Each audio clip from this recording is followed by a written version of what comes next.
guys. Yes. What's going on, man? We got it working. I think we got it working. So good to see you guys. How are you? Good, good. How's the camera? Is this good, or should we move it farther back? I think you guys look great. I want to have my mom come over real quick. She used to drop me off at the airport so I could fly out to New York to go. Aww. Hi. Hi. It's so How you nice doing? to meet you. So nice to meet all of you great folks. We love your son. Yes, he's the Oh, best. I love you guys too. I He's really do. he's so talented, which you already know. We don't have to tell you. Hey, so is Joe. That's my partner right there. Well, he talks about you all the time, and he said how many times you tried to write him into stories, and I appreciate that so much. And you're his partner in crime on that set. Yes, That's that's right. true. Officer Malone. Yes, ma'am. You are Yes. his partner in crime. I tell you. That's Yeah. right. So I had to tell you guys this because I never told you guys this before. So I lived in Queens for the longest. I lived there for a summer. Oh, really? Yeah, when I first started auditioning, then I went back to LA, and my dad and my mom so I moved back to LA, but I was helping out my family a lot, my grandfather when he was alive, and my dad, and they were dropping me off at the airport every morning so I could fly up to go to when I was still auditioning. Oh, really? Yeah, so for like 2 years, I never told you guys this, but I love you guys. So for 2 years, I was flying back for every single audition. Really? Oh, wow. Yeah, so I flew up. She would drive me at like whatever different times. 3 and 4 o'clock in the morning, trying to get him to the airport and everything so that he could get to you all. Yeah. And Wait, so you were living in LA and you were flying back to Greenpoint and stuff? And Yeah. So I was flying back, and then a friend of My mine named God. Prasanna, is going to come on. I would stay on his couch. So I would sleep on his couch. I would come audition, and like the last time, I love you guys. Thank you for having me. Well, when I started working, it wasn't the same. Like I had a set time, and I knew I was gonna be there. But I would fly up, stay on his couch either that night, and then fly back to wherever. oh my God, that's And so the final time, Tom Selleck was like, "Wish me good luck." The final time, I was like, I'm never coming back in again for an audition for this thing. And I literally walked in, and I was like, I just had made up my mind I wasn't coming back. And after I auditioned, because you were there, Siobhan, when I auditioned, I was like, I can't remember if the director or it was one of you all. I said, "If you're not a New York cop," and I was like, "Wow!" I was like, me being frustrated, like it happened to work. Like I booked it, and I was like, "Wait a minute!" I was like, because I made up my mind I was never coming back. But I thank you guys so much. Like you that's guys, mean so the funny. world Wait, to me. you're saying the director? Someone said you're not a New York cop, or you are? No, he said it. With that final time when I had decided to not come back to audition anymore because it was my ninth time. I was like, he was like, because I was like, I guess in the zone. Yeah. He was like, "Man, if you aren't a New York cop," Oh, and like everybody kind of laughed in there. So I was like, "Man, okay, all right, maybe I can go with that more." It's so funny, but I always tell people that it's actually the hardest thing to pull off is in New York cop. It really is. It's so different than other. It's just a particular. They use different language. There's like the New York accent. I mean, everything, body movement. It's really challenging. It was harder than you would think to find great people to play. Oh wow. PD. Yeah.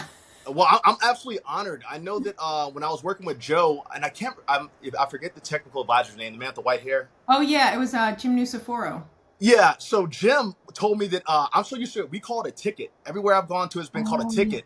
So Jim told me it's actually a summons. And you guys have wrote summons, and I didn't know that was the thing in New York. Now, my godfather's from Queens, New York. He's Italian. He was my dad's best friend, one of my dad's best friends. But he told me it's a summons. So he told me that. And then the take that we kept, I had said ticket. And I was like, Jim told me summons. Like, and I picked up on it, but I didn't know that at the time. Yeah, there's a lot of little things like that. The language, it's funny. Yeah. I remember Now, that is that line. big? Go ahead. Sorry, Joe. I said I remember that line that you said. Here's the instead. Yeah. Yeah. Yeah. I think the final cut had it as summons though, so I think it worked out. Hey, you guys kept it. I guess the editor's like, you know what? Never mind. It's too much to ADR it.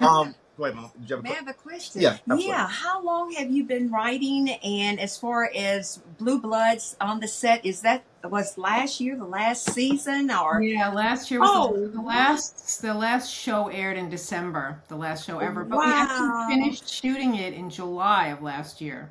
Okay. Oh, Well, yeah. it was weird because we were finished, but yet, it was still like half the season was airing. So that felt really weird. We had already closed all the offices and everything.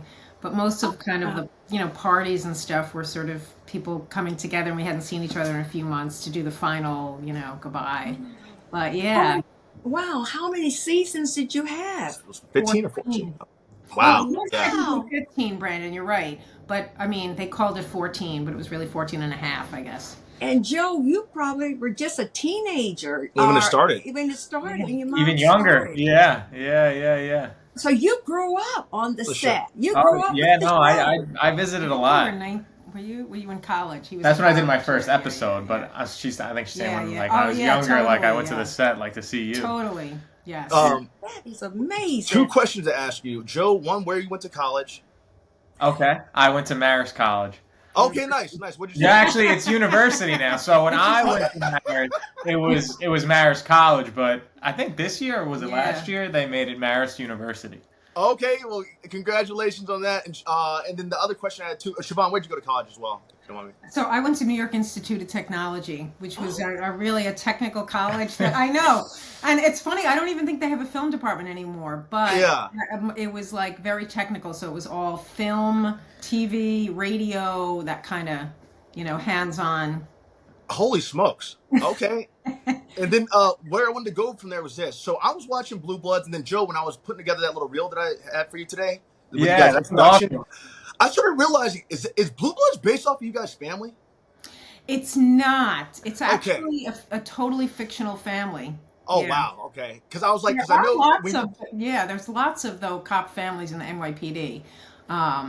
In fact, I just went to they had like an International Women's Day, and Abigail Hawke, who played Baker, was the speaker, and she asked me to go, so I went.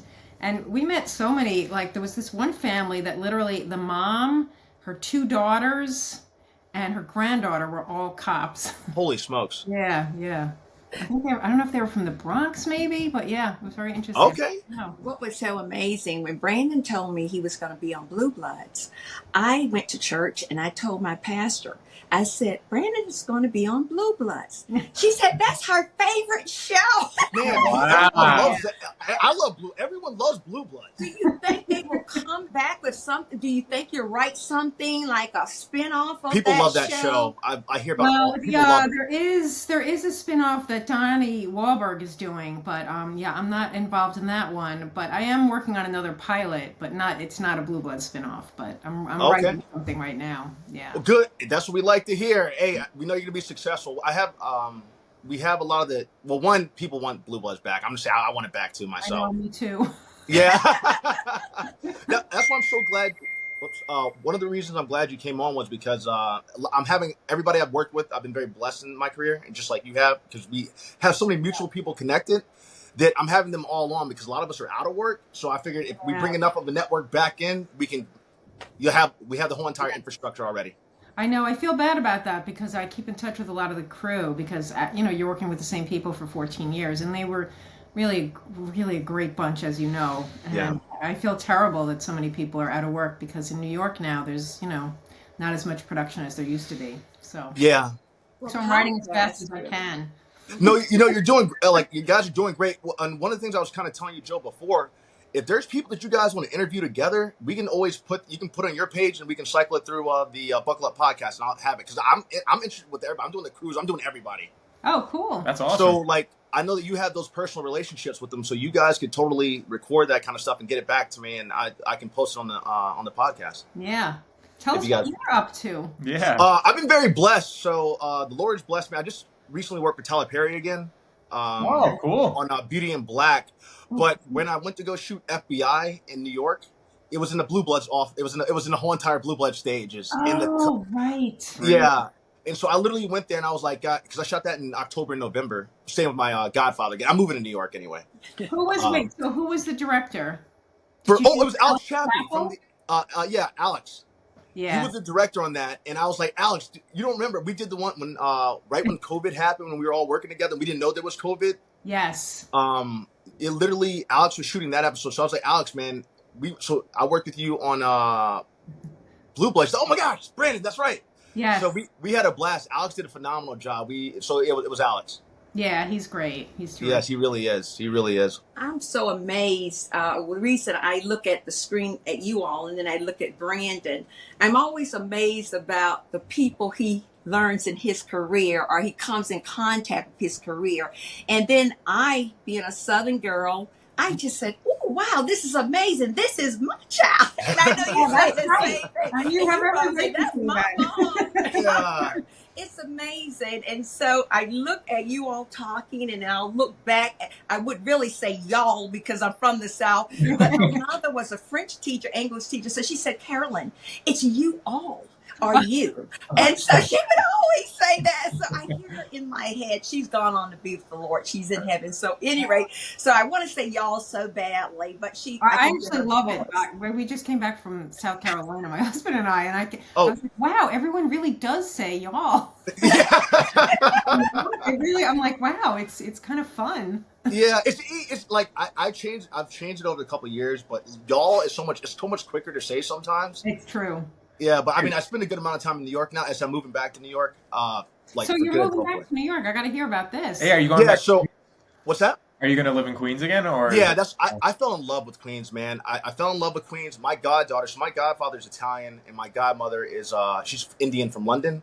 And they Right. have these two beautiful daughters, Lily Rose and Angeline, who I take them to school in the morning. They help me with my dialogue for Blue Bloods and so from the time they were 3 to now they're 10 and 11, they've helped me run all my dialogue that I've done. We literally do the dialogue in the house, and so I want to be able to be closer to them and be able to like help them out when they go to high school and be able to just I really enjoy walking to school every morning. I literally get back if I'm out at nighttime. I Yeah. make sure that I'm home by 7 o'clock in the morning so I can walk them to school. Oh, that's great. The one thing about New York, are you all from there? Yeah, we Yes. actually live in Queens. Yeah. Oh, nice. Okay. Brandon becomes a different person. The minute we I light fly up. into New York and we are walking the streets, he turns into someone.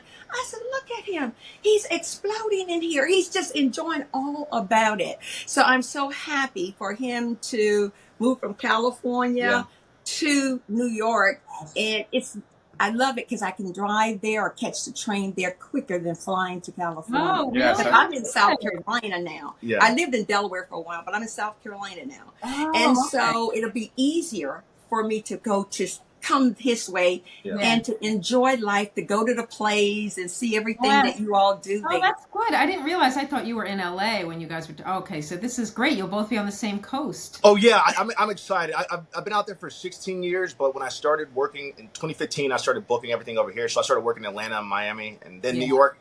And so I was always just flying back. But I was literally bi-coastal, but I was spending the majority of the time here because I was helping my family and my dad and my grandfather when he was still alive, and then dad. So it was just easier for me to commute from here. So now I've been ready to be back in New York forever. So now it's official. That is great. And I totally get the whole thing you're saying about energy because I think New York has an energy It that does. really does. contagious, and you just feel it when you're in the city. Yeah. I you think really part do. of it's just that it's such a walking city that there's just so many people and you just get a lot of energy and there's so much creativity.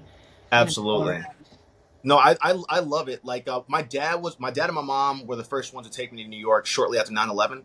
Oh, Like yeah. about a year or so after that. And I walked the streets. Well, mom came for a little bit, but then I walked the streets with my dad. And my dad loved New York just as much as I love New York. Yeah. That's why, like, when you brought me back, and Joe, I appreciate you all, Siobhan, you talking to me, and then Joe, you telling her that about my dad passing. But Yeah. when I was there, the reason I was so emotional because I remember just walking those streets with my dad that day, and so like Yes. that was like impacted me to like the greatest. I like walked some of the same streets as him, so that's why I have so much love for you all, and you just talking to me like a mom. As I said, like I literally I was emotional wreck holding it in, and I was like, please don't let anybody ask me about my dad. And you're like, Brandon, Joe told me about your dad. And I was like, no.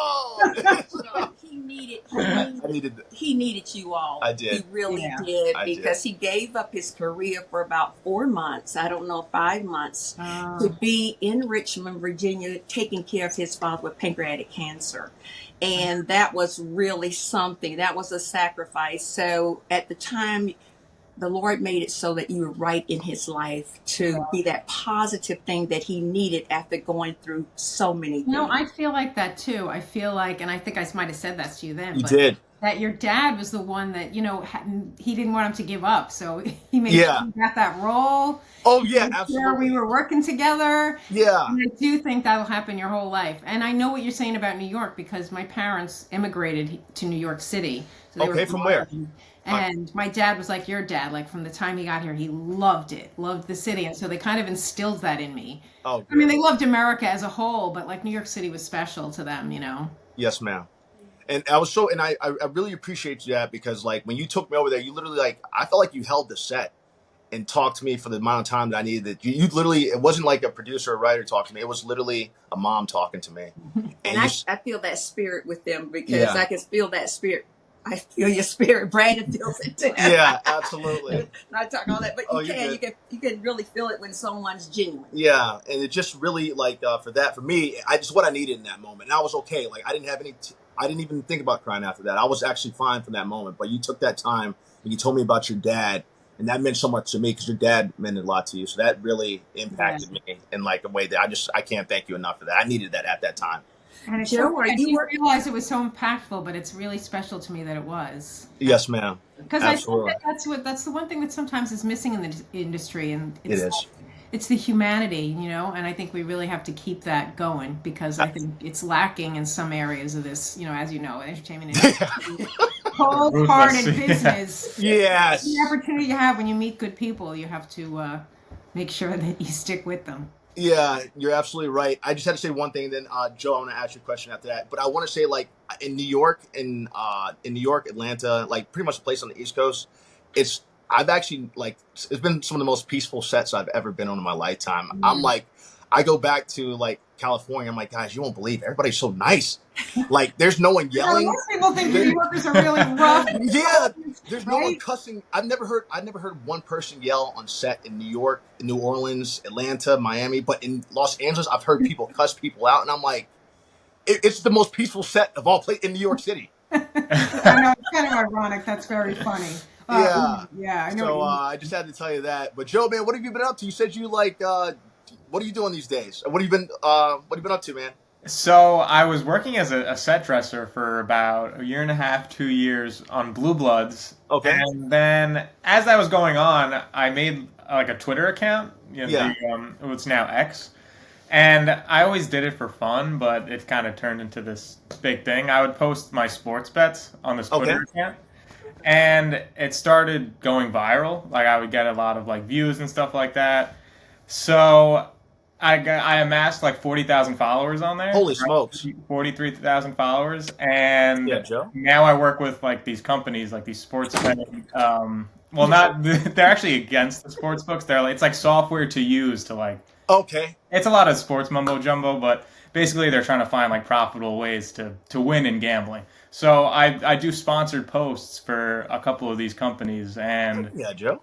They pay me to do that. So since Blue Bloods ended, I've kind of just transitioned into this full time for now. So I'm just going to take it as long as it lets me. But it's pretty cool. I like it. For now, Joe. But wait, so you're just really good at numbers, or are you just really good at poker, blackjack? What is it? No, it's all numbers. It's all math. So yeah. But it's all sports related. Yeah. So it's called analytics. It's called positive expected value. So let's say a coin flip is paid out 50-50, right? Yeah. If you win and you pick heads, then you get the money, $50. And all the sports books are going to pay you out that way. But then there's one sports book that pays you out $60 for a bet that's supposed to only win 50% of the time. They're paying you out as if it's going to win 40% of the time. So you get a higher payout. So if you do that like a lot of times, then in the long run, you'll be up money gambling. Oh, wow. Mom, isn't it great when these kids figure it out? I literally don't even know when he talks language, he's talking about discords, and I don't even know what it means. So exactly how you.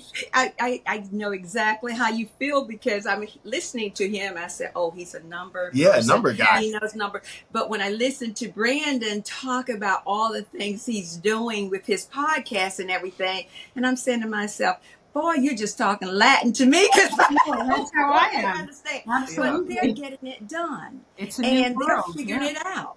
through social network. They're figuring out the whole process. Yeah. And that's a great thing. Yeah. They'll always keep business going. There's so much opportunity out there.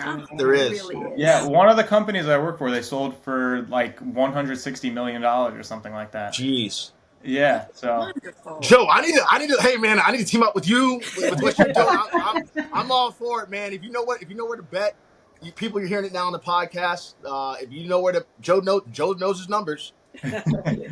Were you a number person in college? no, I majored in No. TV and film. Yeah. Yeah. So you're just a genius you're literally a genius at numbers. Someone way smarter than me figured out this like method, and I just like started watching a lot of videos on it and stuff like that, and I started doing it myself, and I saw that it works, and that's kind of how it went. I don't want to take credit for creating this. But yeah, basically.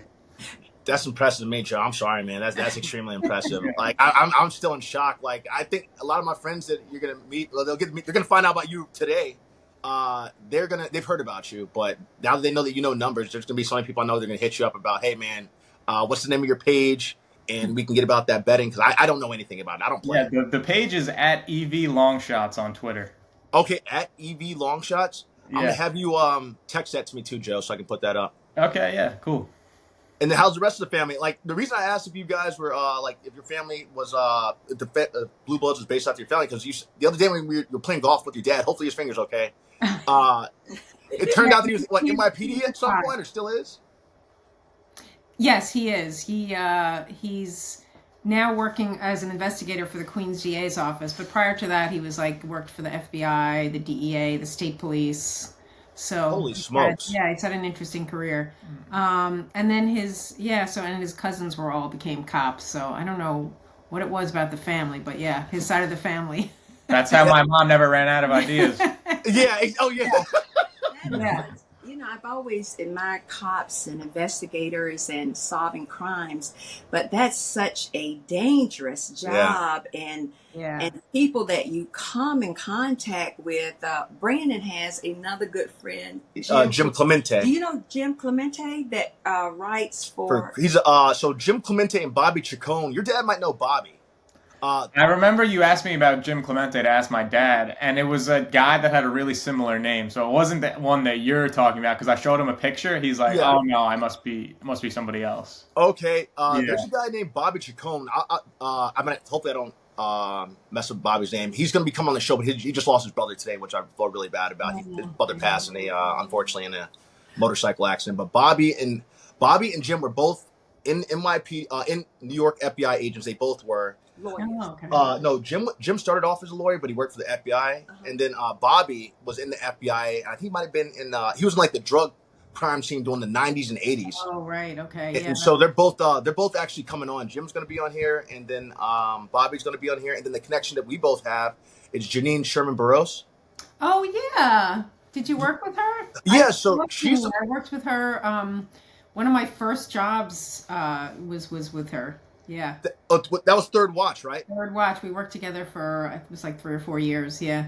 Holy smokes. So what I'm going to do is, because Jim's going to be on, I'm going to tell Jim if he can reach out to Janine. I'll have Janine on too, and get you guys back connected, that's how small the world is. I know, really.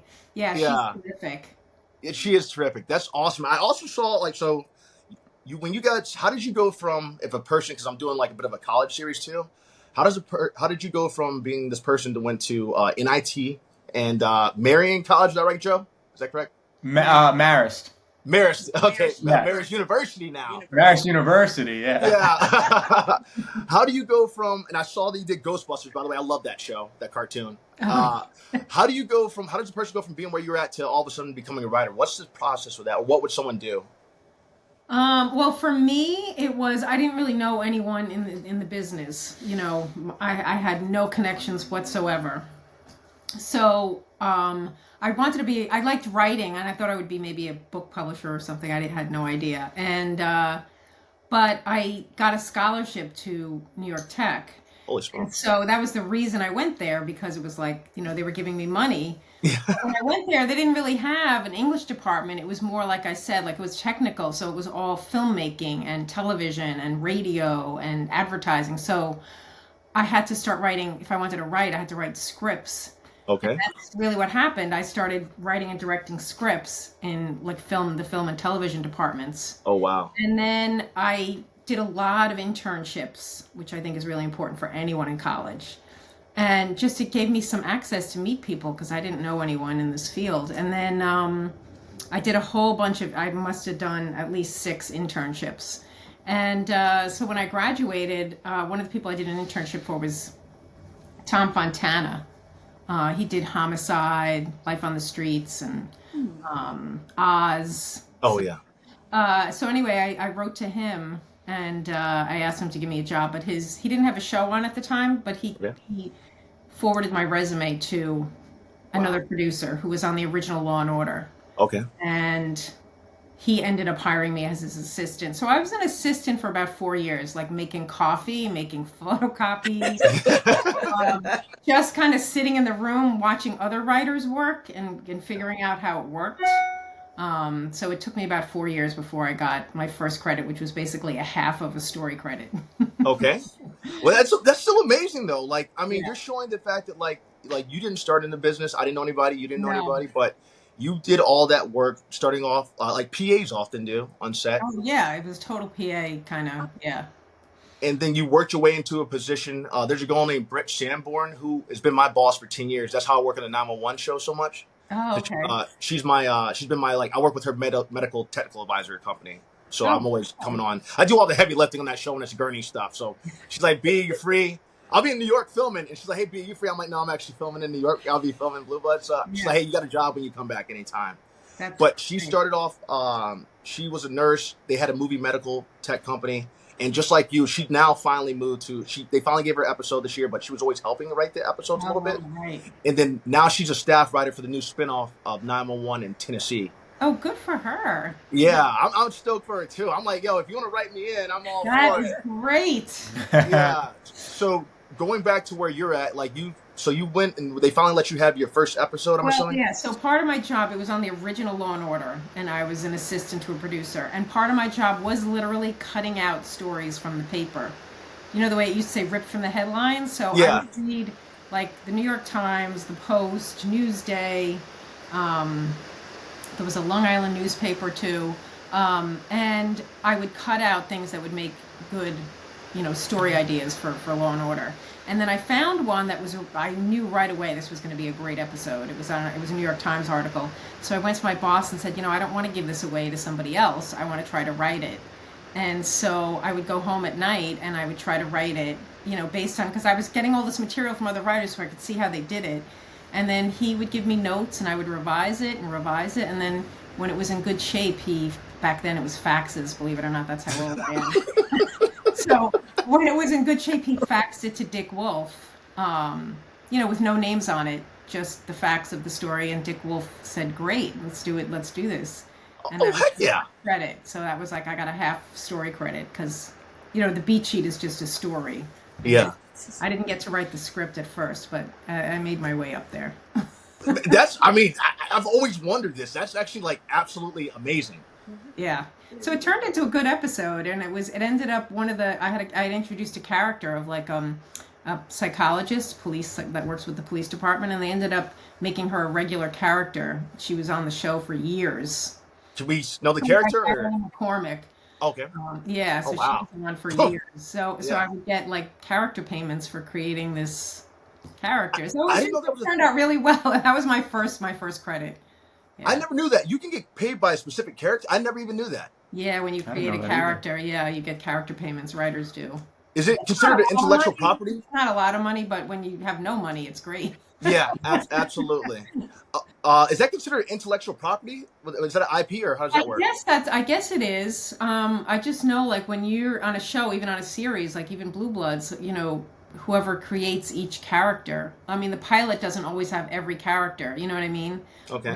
Sometimes characters are brought in, and so whoever writes the episode that introduces that character gets the character payments. I never knew that. Yeah. Neither did I. You just now finding out, Joe? Sorry? You just now finding out too, or you just? Yeah, no, I never knew that either. I swear. Yeah. Yeah. Wow, I need to switch positions, like completely. I knew about residuals from actors' payments because I like getting those, but I never knew that you got one for character. Yeah. Neither did I. I think you just put everybody onto something they didn't know. You guys have literally been like the best, and that's crazy. Yeah.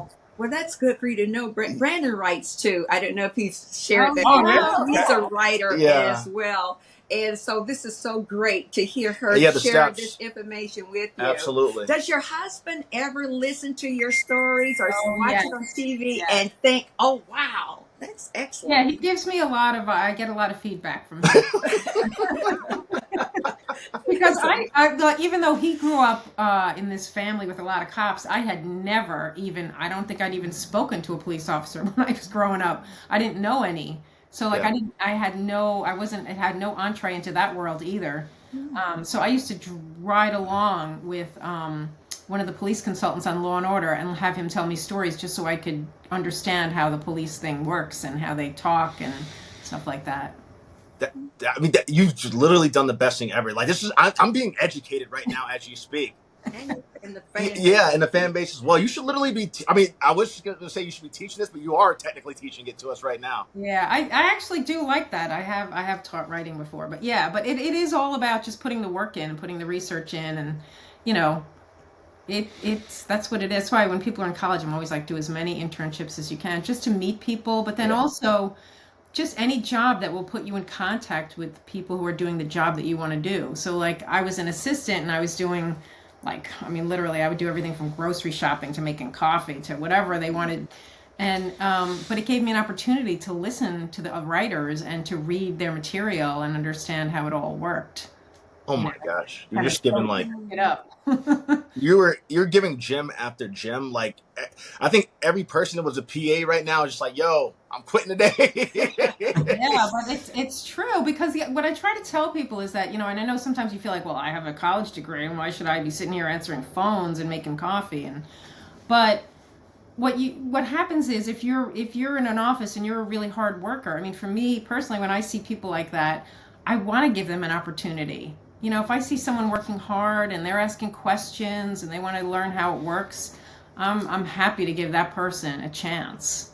Wow. To write a freelance script or do something, to pitch or to help them write a spec, to give them notes, It's like free access to the people that you want, emulate, Absolutely. I think that you've just, honestly, I'm learning so much from you. I think that my college is probably literally University of South Carolina is literally going to ask you like, hey, would you mind coming and teaching this to our student? Like, I think we just might have created like a bunch of jobs.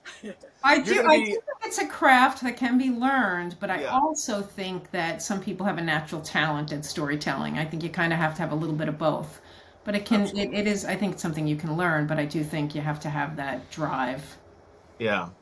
Well, I remember when Brandon went out to California and he was doing some background work, and I said, Brandon, that's a great thing. He had this college degree, but he was doing back. I said, you're learning everything in the background, where the cameras are. And he would tell me about what was happening in the background.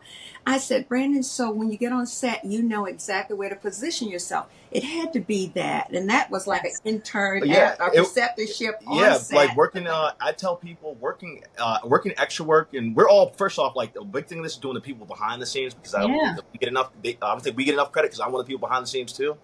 But by being on set, working background, I was Lawrence Fishburne's stand-in for 2 years. So I basically learned from one of the best, and I did it for Samuel L. Jackson too. But I say being on set like that, I learned so much that I didn't know. They don't even teach you in acting school. 100%. I agree with you 100%. Yeah. Exactly what I did in the writing side. Exactly. And then Joe, that shows why you're so good too. Yeah, no, I learned a lot. Yeah, you grew up on set, so you got to see everything. You're learning parts. You can executive produce one day if you want to. Yeah, no, I did. My mom's definitely taught me a lot. And that's knowledge that is a blessing. You've been a blessing to me. You've been a blessing to my family from it. I was able to be over here in the East Coast in New York where I want to be. And so I'm grateful to you all. Any favors. You're a hugely talented guy. Oh, thank you. Thank you very much, man. If you come back to South Carolina, Like they always say, it's a beautiful day in the state of South Carolina. Where in I'll South be Carolina happy to are take you? you around. Excuse me? Where in South Carolina do you live? I live in Lexington, South Carolina, and this is a nice town. Yeah. But I was living in Delaware for a few years, and then I moved to Virginia, where Brandon was born, and his brother born there, and we lived there about 32 years. Oh, So, wow. but I went to school, and when you said your university turned from a college to a university, that's how my school was. I went to South really? Okay. College, Yeah. and they turned it to a university. So we always make sure that people say it's South Carolina State University. So It sounds better when it's university. That's correction. That is It's like an added bonus. Yeah. But you would love South Carolina. We say ma'am and sir. You probably heard Brandon say yes ma'am, sir, and all of that.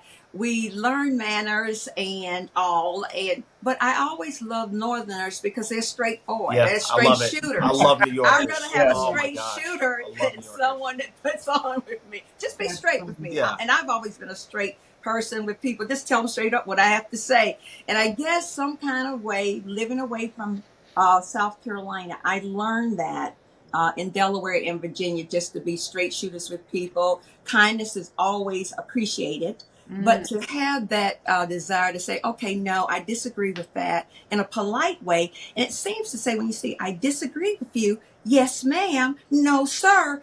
Oh, it comes across better. Yeah. I love New Yorkers. As Mom said, I'm a New Yorker at heart. I consider myself a New Yorker. You are. I even say coffee a certain kind of way. Cool. But all my friends are like, Brandon, if you move to New York, we're not coming to visit you. I'm like, okay, bye. Like, I guess you're not going to be seeing me because that's where I'm going to be. I'm a New Yorker at heart. I get along so well with them. People are like, man, New York. I'm like, dude, what are you talking about? Every New Yorker that I've ever met loves me, including my godfather who's Italian. Like, me and him are one and the same. Yeah. I'm like, New Yorkers are the best. They're the most down to earth people, and they're real. Every time I need directions, when I'm I don't usually use a map to get around because I know how to get around the city so well. So I always if I need something, I'll either stop and ask the NYPD officer, or I'll ask any New Yorker, and every New Yorker will tell me which way to go. I've never heard one say anything bad about giving me directions. In LA, people look at me crazy when I say hello or good morning. For 16 years. So but I said I do love California. There's a lot of great people there. Some of my best friends are natives from California. Karen Cohen, she's a native from California. So I have a lot of friends that are from there that are natives that are great. And I have a lot of friends there. My whole network's there. But it's just different. New York gets a bad rap for no reason. Yes, true. That's true. So, but yeah, well, I don't want to hold you guys up too much longer. You guys are welcome on any time. Anything you think of, please come on, because you guys have been I think the best guesses. We're probably you guys just hit so many sections. And because we have the buckled up university now, Siobhan, you can just teach out of it. And I think that it'd be great because that's why I said that you guys should, Joe and Siobhan, you guys should do a podcast where you guys have these people on talking about the network of people you have. And then because I have such a big network just like you do, I'm literally building out as big as I can. And the fact that we all work together, we'll know that we can create something ourselves if we want. Yes, and if you ever need, guests, I can recommend people too. Actually, yes, please. Yes, please. Please. Well, Janine's a good place to start. She's awesome. So. Okay, yeah, I will. I want to tell you, you've come alive from the pictures. Just like that, you have something on there where the person picture starts talking. Yeah. And I'm so glad to finally see and meet you two. It has been a pleasure, this conversation, and knowing a little bit more about your work and your work, son and mom. I just call mom and son. It's just so much. I've learned so much from Brandon. I'm learning so much from you too. And thank you for participating in this podcast. Absolutely. This is so fun. Numbers have come in. I think he has over 500,000. I get 500,000. He hit 500,000. He's only been doing this for 7 days. Yeah, that's impressive. Wait, but I just had. Thank you. It's we're doing pretty well. I told him. Don't downplay it now. It's very. And I guess I'm like the little puppet on the side. Not at all. But I had to say this, though. I don't care what anyone says. First off, thank you so much for having me there that first date. But I got splashed way more than Joe did in our episode. This is very true. You did. You absolutely did. In my memory, I feel like it was 18 times or something I got splashed. I'm like, why is it Joe? I'm going through wardrobe changes. I don't think Joe changed one time. And I did notice that you kind of moved back when you saw that bucket coming. Every time. And Brandon, I had to ask Brandon. I said, baby, how many times did you get? I know, and it's funny because I remember the director, Dave Barrett, right? Dave Barrett, Yeah. And he was Splash him again. Splash him again. They didn't splash me because I'm the writer's son. Yeah. But you two are remembered for that scene, Mom, that you wrote. Yeah. They're remembered for that scene, the cut. Yeah, the clip, Brandon, you sent me went viral on YouTube. Though. Yeah, we got it was something. What was that like? It was either 4 million or half. It was 4 million, I thought. Yeah, that was really cool. That was awesome. Yeah, I'm gonna post that. So I'm gonna have the little videos afterwards, kind of connect everything. But yeah, man, that's you guys did a great job, and you've been a blessing in my life. I'm a blue blood for life. You guys ever need anything from me, I'm here. You just let me know. And thank you so much for your time. Yeah, Terry, absolutely. I had a great time. Here, thank you. Yes. All right, really nice meeting you. Yeah, absolutely. Well, look, anytime you guys come on, anybody that you think might want to be on, just send them to me. I'll give Joe has my email, and he can pass that to you, and I'll give you the Buckle Up Podcast email too, which is buckleuppodcastllc@gmail.com. Cool. So anybody, I'm down for anything. So. And again, if you're in South Carolina, I'll be happy to take you to I'm Charleston. there pretty frequently. Down to Charleston. Have you been to Charleston? Oh, Myrtle Beach, you said? Myrtle Beach. Oh, my mother is from that area. She was from Conway, South Carolina. And it's did you see Conway when you were going in Myrtle Beach? And my aunts used to work on Myrtle Beach all the time. So that's a beautiful city. Charleston, you must go as well. And then when you come, I'll show you around Columbia. And then maybe Brandon can take you to University of South Carolina. Have you been on that campus? They'd be glad to have you. Have you been on that campus? No, I haven't. No. Oh, wow. It's amazing. It's almost the most of the city. Yeah, okay. It is. Well, listen. Look, thank you guys so much for being on. I know my godfather, my goddaughters are going to want to meet you guys when I'm in Queens, and they live in Queens. Give us a buzz. Absolutely. Oh my God, they'd be so happy. I'm going to tell them whenever I call. All right, well, look, we love you guys. Thank you so much. You're family to us always, and we appreciate you being on so much. And I'm glad you for having me, Brandon. Yeah. All right. You're the man. Thank you. Siobhan, thank you so much. Take care. No problem. All right. Bye. Bye, guys. Take care. Get Joe.